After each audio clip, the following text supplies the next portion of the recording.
আলামিন সূরাতুন নিসা 36 নম্বর আয়াতে আল্লাহ পাক ইরশাদ করেছেন, ও নবীর উম্মতের দল, আল্লাহ পাক জানায় দেন, ওয়া'বুদুল্লাহ ওয়া লা তুশরিকু বিহি শাইআ, তোমরা আল্লাহ তাআলার ইবাদত করো কিন্তু আল্লাহ পাকের সঙ্গে কাউকে শরীক স্থাপন করবা না। আল্লাহ পাকের সঙ্গে যদি তোমরা শরীক স্থাপন করো, আল্লাহ পাক রব্বুল আলামিন জানায় দেন, কোন বান্দা যদি আল্লাহ পাকের সঙ্গে শরীক স্থাপন করে, আল্লাহ রব্বুল আলামিন তার জন্য জান্নাতকে হারাম করে দেন। ইন্নাহু মান ইউশরিক বিল্লাহি ফাকাদ হারামাল্লাহু আলাইহিল জান্নাহ ওয়া মা'ওয়াহুন নার ওয়া মা লিল-যালিমিন মিন আনসার। যদি কোনো বান্দা আল্লাহ পাকের সঙ্গে শরীক স্থাপন করে, আল্লাহ পাক রব্বুল আলামিন বান্দার জন্য আল্লাহ পাক বলেন, মুমিন যদি আল্লাহ পাকের সঙ্গে শরীক স্থাপন করে, আল্লাহ পাক জানায় দেন, ওই বান্দার উপর আমি আল্লাহ জান্নাতকে হারাম করে দেই। অতএব কারণে আল্লাহ পাকের সঙ্গে কোনো শরীক স্থাপন করা যাবে না। আল্লাহ পাকের ইবাদতের মধ্যে কখনো শরীক স্থাপন করা যাবে না।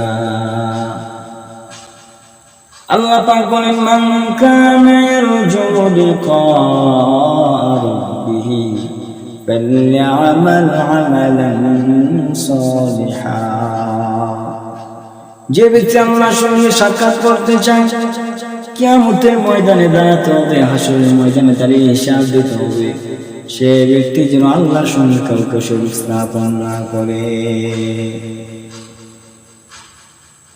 নেক আমলগুলো করে। فليعمل عملا صالحا ولا يشرك بعبادة ربه أحدا। তার ইবাদতের মধ্যে যেন কাউকে শরীক স্থাপন কখনো না করে, আল্লাহ পাক শরীক স্থাপন করাকে নিষেধ করে দিয়েছেন।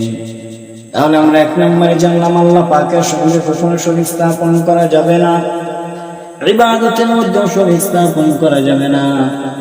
ইবাদতের একমাত্র মালিক হলো কে?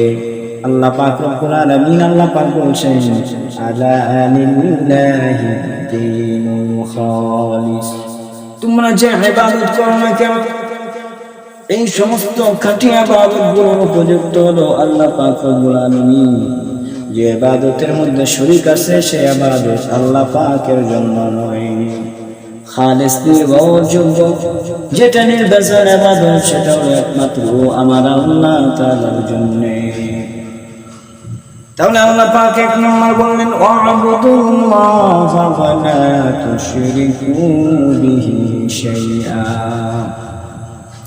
আল্লাহ পাকের ইবাদত করো, তার সঙ্গে শরীক স্থাপন করা যাবে না। এবার আসুন 2 নম্বর আল্লাহ পাক কি বলছেন, ওয়াবিলওয়ালিদাইনি ইহসানা, আল্লাহ পাক বলছেন মাতা পিতার সঙ্গে তোমরা সদাচরণ করবা, ভালো ব্যবহার করবা। মাতা পিতা তোমাকে সব চাইতে বেশি ইহসান করেছে। আল্লাহ পাক সূরাতুল লুকমান বলেছেন, ওয়াসাইনাল ইনসানা বিওয়ালিদাইহি ইহসানা, আমি মানুষকে নির্দেশ দিয়েছি সে যেন তার মাতা পিতার সঙ্গে ভালো ব্যবহার করে, ভালো আচরণ করে। কেন করবে? আল্লাহ পাক ইরশাদ করেন, হামালাতু উম্মুহু